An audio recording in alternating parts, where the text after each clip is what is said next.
16 अक्टूबर 2022। प्रातः मुरली ओम शांति। अव्यक्त बाप दादा रिवाइज 3/11/92 मधुबन। आज मुरली का टाइटल है रूहानी रॉयल्टी संपन्न आत्माओं की निशानियाँ। रूहानी रॉयल्टी संपन्न आत्माओं की निशानियाँ। आज बाप दादा चारों ओर के अपने रूहानी रॉयल फैमिली को देख रहे हैं। सारे कल्प में सबसे रॉयल आप आत्माएं हो। बताओ, सारे कल्प में तुमसे ज़्यादा रॉयल कौन है? सतयुग में देखो तो कितनी रॉयल्टी, देवता। द्वापर युग में आए तो पूज्य, हजारों लाखों भक्तों की लाइन लगी है। बताओ, इससे ज़्यादा रॉयल क्या? और संगम पर आए तो स्वयं भगवान ने अपना बच्चा बनाया। तो बाबा ने कहा, वैसे हद के राज्य अधिकारी रॉयल फैमिली बहुत गाए हुए हैं, लेकिन रूहानी रॉयल फैमिली सिर्फ आप ही गाए हुए हो। आप रॉयल फैमिली की आत्माएं आदि काल में भी और अनादि काल में भी और वर्तमान संगम युग में भी रूहानी रॉयल्टी वाली हो। बताओ, इस समय संगम पर क्या हो? रूहानी रॉयल्टी वाली। अनादि काल स्वीट होम में भी आप विशेष आत्माओं की रूहानियत की झलक चमक सर्व आत्माओं से श्रेष्ठ है। आत्माएं सभी चमकती हुई ज्योति स्वरूप है, फिर भी आपकी रूहानी रॉयल्टी की चमक अलौकिक है। आत्मा तो सब चमकता हुआ सितारा है, लेकिन आपकी चमक कौन सी है? रूहानी रॉयल्टी की। जैसे साकारी दुनिया में आकाश बीच सितारे सब चमकते हुए दिखाई देते हैं, लेकिन बाबा ने कहा आकाश में सारे सितारे चमकते हुए दिखाई देते हैं, लेकिन कोई विशेष चमकने वाले सितारे स्वतः ही अपनी तरफ आकर्षित करते हैं।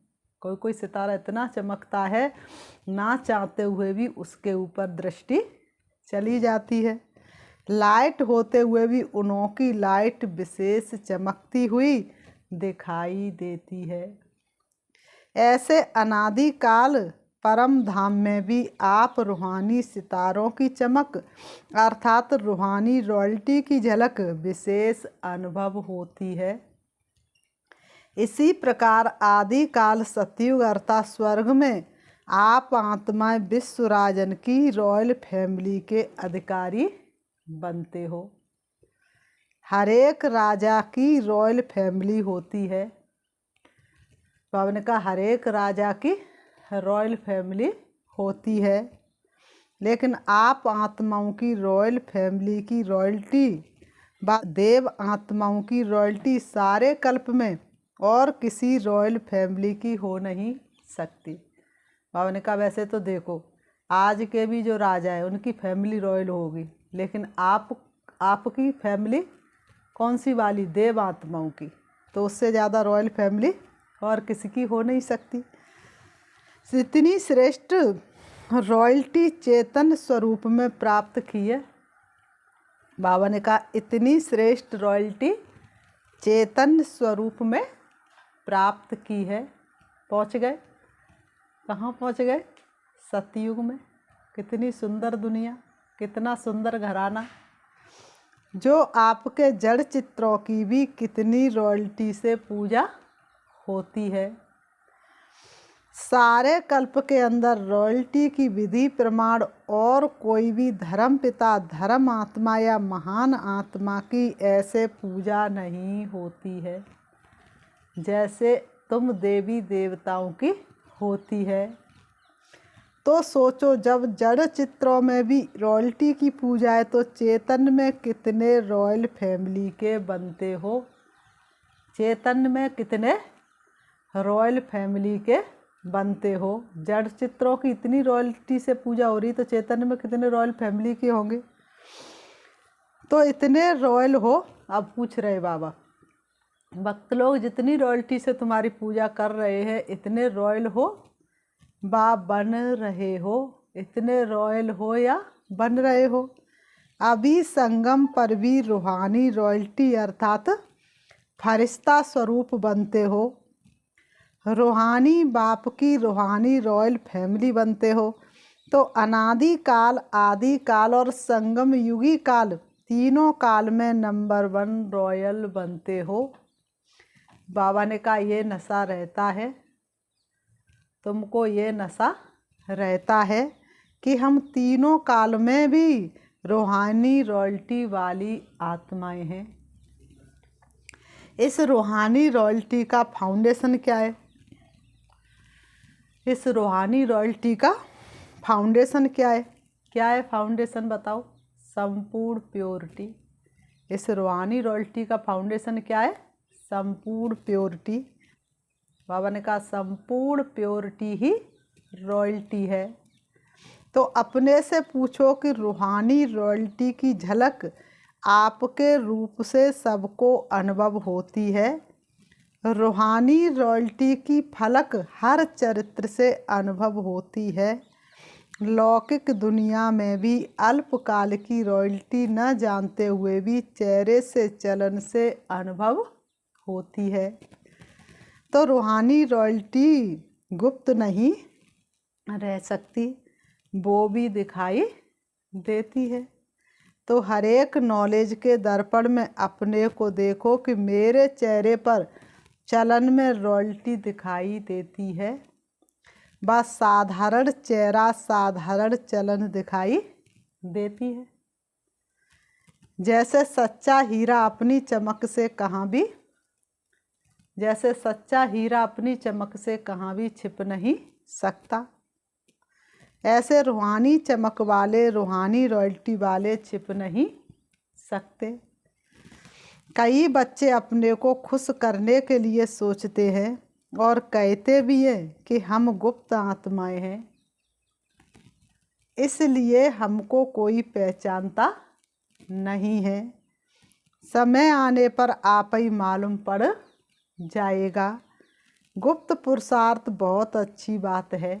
बाबा कहते हैं गुप्त पुरुषार्थ बहुत अच्छी बात है, लेकिन गुप्त पुरुषार्थी की झलक और फलक व रूहानी रॉयल्टी की चमक औरों को अनुभव जरूर कराएगी।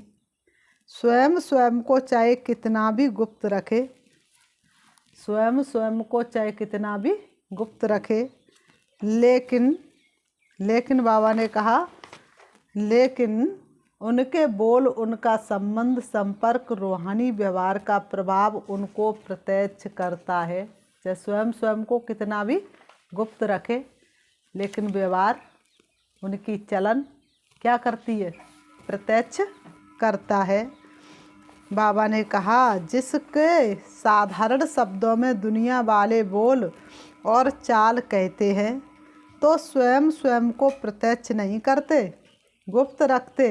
ये निर्माणता की विशेषता है, लेकिन दूसरे उनके बोल चाल से अनुभव अवश्य करेंगे। दूसरे कहे कि ये गुप्त पुरुषार्थी हैं। बाबा ने कहा स्वयं तो कहते, लेकिन दूसरे कहें ये गुप्त पुरुषार्थी है। अगर स्वयं को कहते हैं कि मैं गुप्त पुरुषार्थी हूँ, तो ये गुप्त रखा या प्रत्यक्ष किया? क्या किया?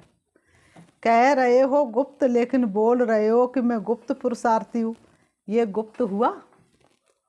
बहुत पत्र में भी लिखते हैं कि हम गुप्त पुरुषार्थियों को निमित्त बनी हुई दादियाँ नहीं जानती हैं। फिर ये भी लिखते हैं कि देख लेना आगे हम क्या करते हैं, क्या होता है। तो ये गुप्त रहे या प्रत्यक्ष किया? गुप्त पुरुषार्थी अपने को गुप्त रखे, ये बहुत अच्छा है। गुप्त पुरुषार्थी अपने को गुप्त रखे, ये बहुत अच्छा है, लेकिन वर्णन नहीं करो। बाबा ने कहा आप वर्णन नहीं करो कि मैं गुप्त पुरुषार्थी हैं, आपको दूसरे बोले। जो अपने आप को ही कहे उनको क्या कहा जाता है? जो अपने आप को ही कहे कि मैं गुप्त पुरुषार्थी हूँ, तो उनको क्या कहा जाता है बताओ? बाबा ने कहा उनको मियाँ मिट्ठू कहा जाता है।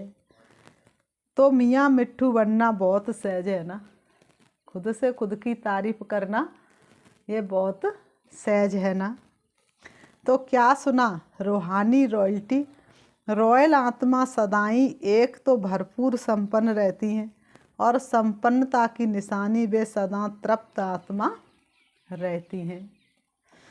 तृप्त आत्मा हर परिस्थिति में हर आत्माओं के संबंध संपर्क में आते हुए जानते हुए संतुष्ट रहती हैं। चाहे कोई कितना भी असंतुष्ट करने की परिस्थितियां उनके आगे लाए, लेकिन संपन्न तृप्त आत्मा असंतुष्ट करने वाले को भी संतुष्टता का गुण सहयोग के रूप में देंगी। संतुष्टता का गुण सहयोग के रूप में देंगी। ऐसी आत्मा के प्रति रहमदिल बन शुभ भावना और शुभ कामना द्वारा उनको भी परिवर्तन करने का प्रयत्न करेंगे। रूहानी रॉयल आत्माओं का यही श्रेष्ठ कर्म है। रूहानी रॉयल आत्माओं का यही श्रेष्ठ कर्म है।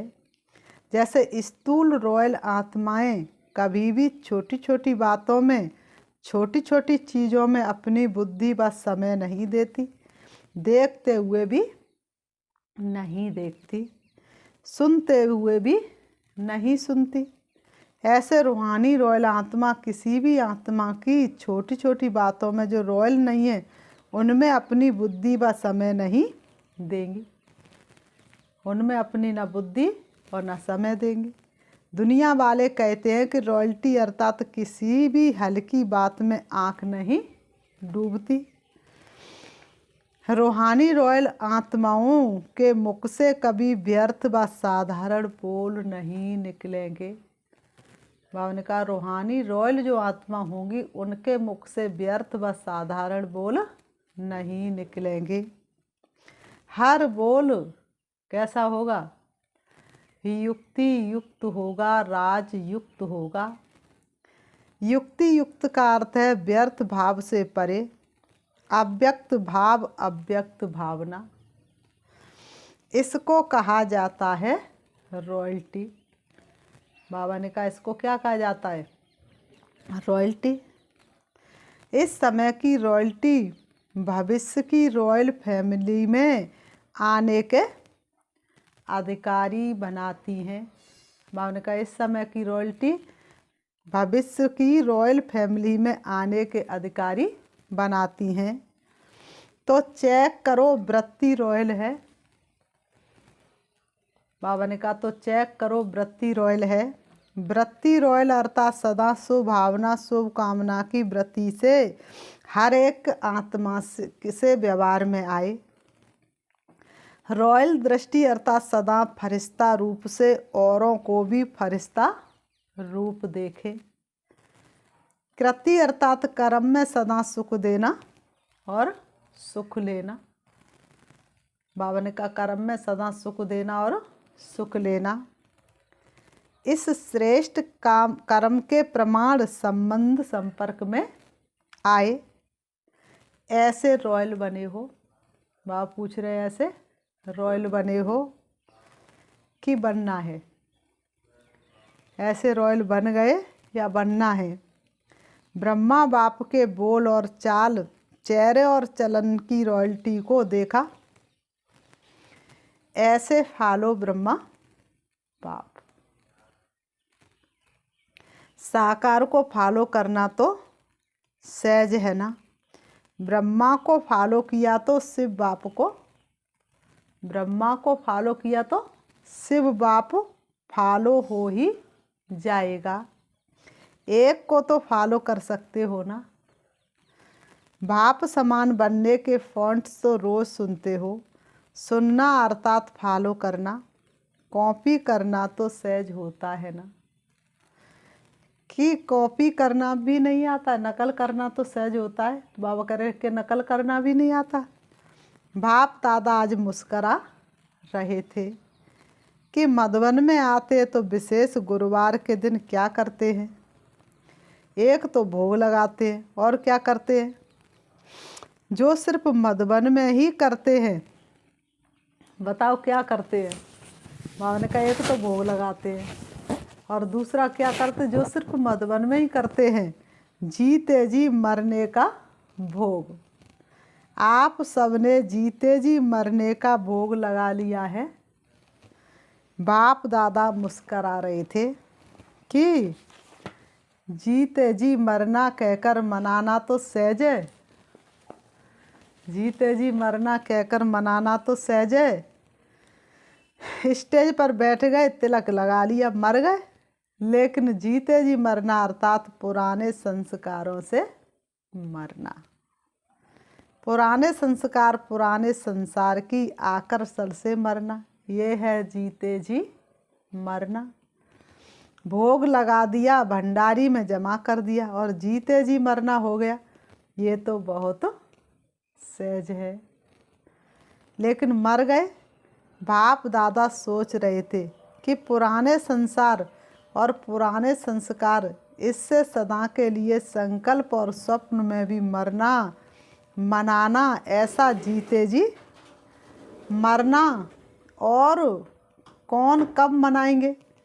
अगर स्टेज पर बिठाते हैं तो सब के सब बैठ जाते हैं। बाबा ने कहा अगर स्टेज पर बिठाते तो सब के सब बैठ जाते हैं। स्टेज पर बैठना ये तो, स्टेज पर बैठना ये तो कॉमन आम बात है। स्टेज पर बैठना ये तो कॉमन आम बात है। लेकिन बुद्धि को बिठाना, इसको कहा जाता है अर्थात जीते जी मरना मनाना।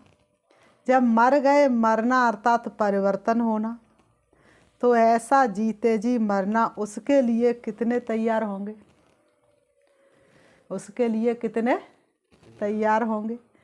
किस सेंटर पर जाकर कहेंगे कि क्या करें, चाहते नहीं थे लेकिन हो गया। यहाँ तो जीते जी मरना मना कर जाते हैं, फिर जब कोई बात सामने आती है तो जिंदा हो जाते हो। ऐसे नहीं करना। यादगार में भी दिखाते हैं कि रावण का एक सिर खत्म करते थे तो दूसरा आ जाता था। यहाँ भी एक बात पूरी होती तो दूसरी पैदा हो जाती है। फिर समझते हैं हमने तो रावण को मार दिया, फिर ये कहाँ से आ गया।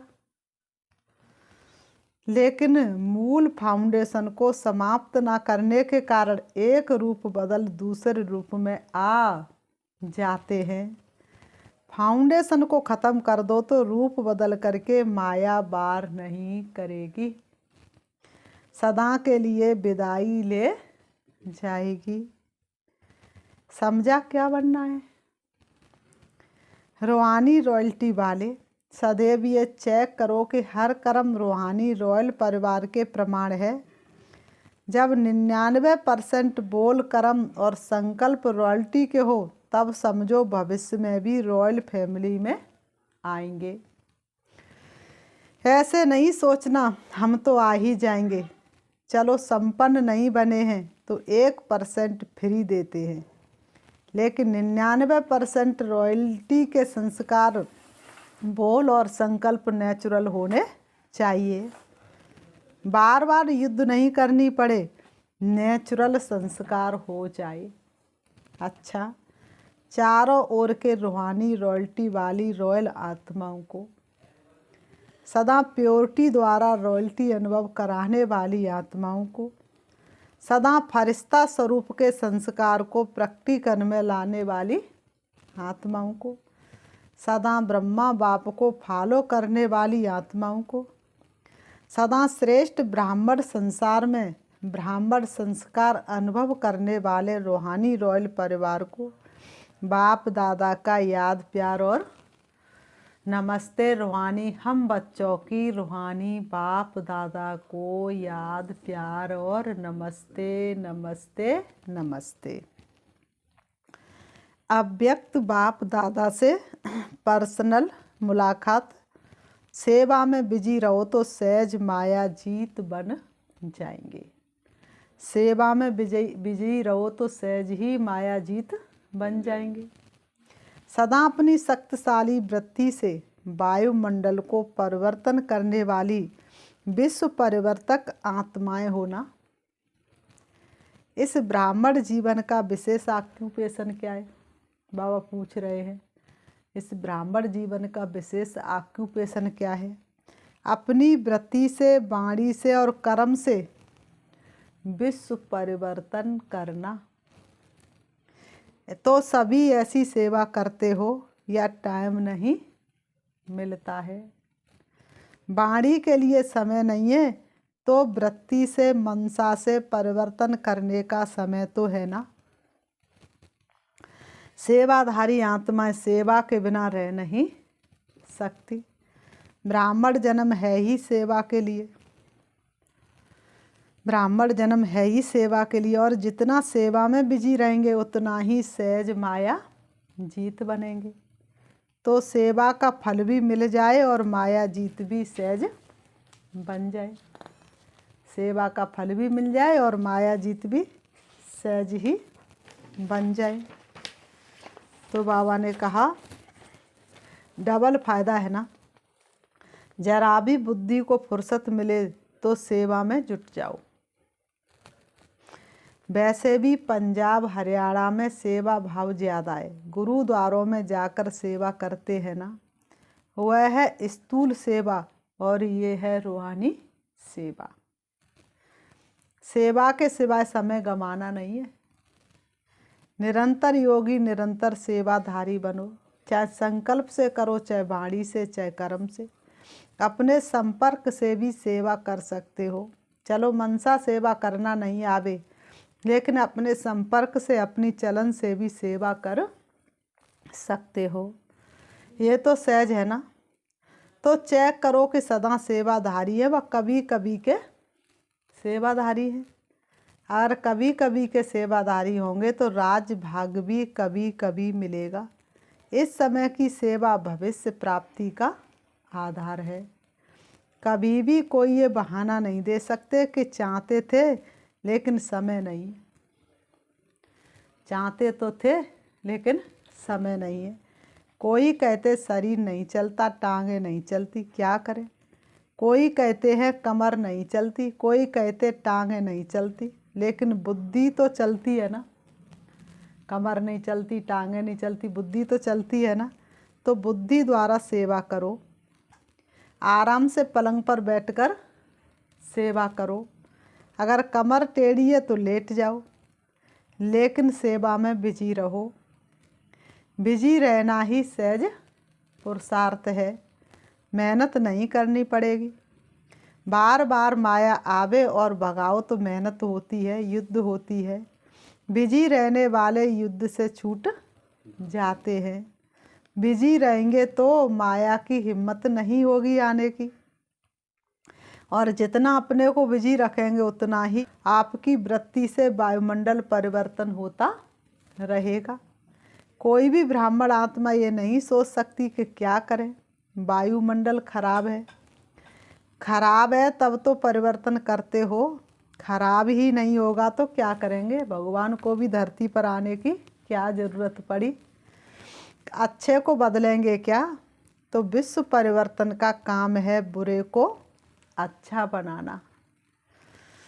तो बुरा तो होगा ही, बुरे को अच्छा बनाने वाले आप हो। विश्व परिवर्तन का कार्य किया है तब तो अब तक भी आपका गायन है। शक्तियों के गायन में आपकी कितनी महिमा करते हैं। तो अपनी महिमा सुनते हुए खुशी होती है ना। बाबा कह रहे अपनी महिमा सुनते हुए खुशी होती है ना। अच्छा वरदान है। सेवा का प्रत्यक्ष फल खाते, एवर हेल्दी वेल्दी और हैप्पी रहने वाले सदा खुशहाल भव। सेवा का प्रत्यक्ष फल खाते, एवर हेल्दी वेल्दी और हैप्पी रहने वाले सदा खुशहाल भव। स्पष्टीकरण है। जैसे साकार दुनिया में कहते हैं कि ताज़ा फल खाओ तो तंदुरुस्त रहेंगे। हेल्दी रहने का साधन फल बताते हैं। और आप बच्चे तो हर सेकंड क्या खाते हो। बाबा ने कहा प्रत्यक्ष फल खाने वाले हो। इसलिए यदि आपसे कोई पूछे कि आपका हालचाल क्या है तो क्या बोलेंगे। तो बोलो हाल है खुशहाल और चाल है फरिश्तों की। हम हेल्दी भी हैं, वेल्दी भी हैं, तो हैप्पी भी हैं। ब्राह्मण कभी उदास हो नहीं सकते। ब्राह्मण कभी उदास हो नहीं सकते। स्लोगन: पवित्र आत्मा ही स्वच्छता और सत्यता का दर्पण है।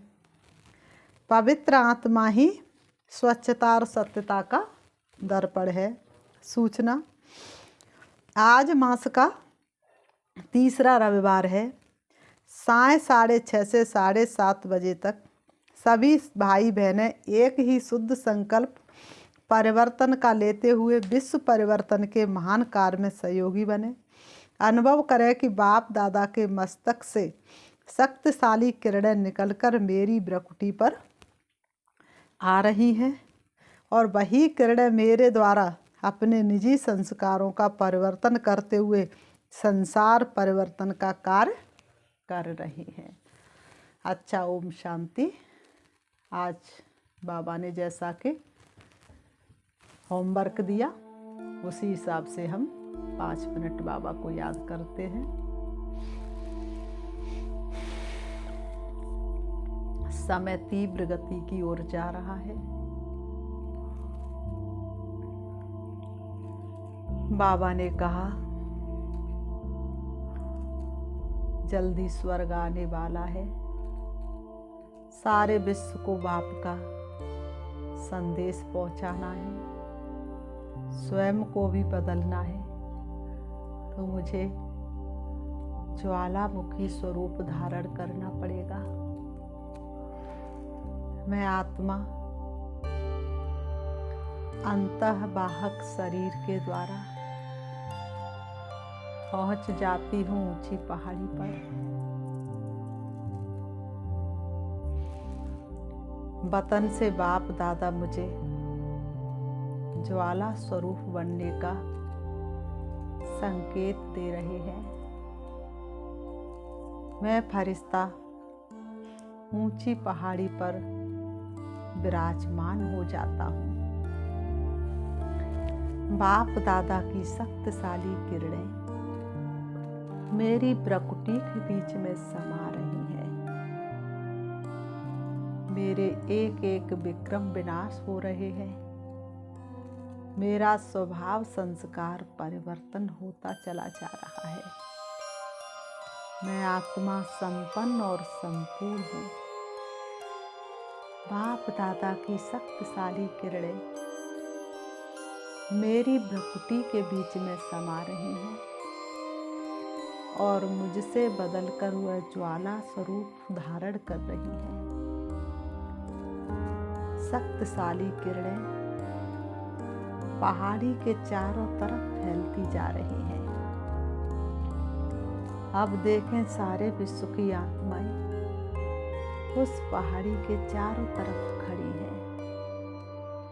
बाप दादा की शक्तिशाली किरणें निकल निकल के मेरी भ्रुकुटी में समा रही है और मुझ आत्मा से शक्तिशाली किरणें निकल निकल के विश्व की एक एक आत्मा की भ्रुकुटी में समा रही है। सभी परिवर्तित हो रहे हैं। सभी के स्वभाव संस्कार बदल रहे हैं। सभी हल्कापन महसूस कर रहे हैं।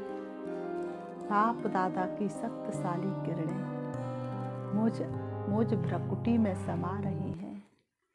मुझसे निकलती हुई शक्तियाँ प्रकृति के 5 तत्वों पर पड़ रही हैं। धीरे धीरे प्रकृति के 5 तत्व सतो प्रदान होते चले जा रहे हैं। बाप दादा से लगातार शक्तिशाली किरणें मेरी भ्रुकुटी में समाती जा रही हैं और मुझसे निकल निकल के शक्तिशाली किरणें खौफनाक जीवों के ऊपर पड़ रही हैं। सभी अपना आसुरी स्वभाव संस्कार को परिवर्तन कर मनुष्य के साथ सतो प्रधान व्यवहार कर रहे हैं। अब मुझे आत्मा से शक्तिशाली किरणें फाउंटेन के रूप में निकल निकल के संपूर्ण अंतरिक्ष में फैली हुई है। सारा ब्रह्मांड पवित्र होता जा रहा है। अब मैं आत्मा संपूर्ण और संपन्नता को प्राप्त करके वापस आ जाती हूँ इन शरीर रूपी वस्त्रों के पास आकर के दोनों भ्रुओं के बीच भ्रकुटी में विराजमान हो जाती हूँ। ओम शांति।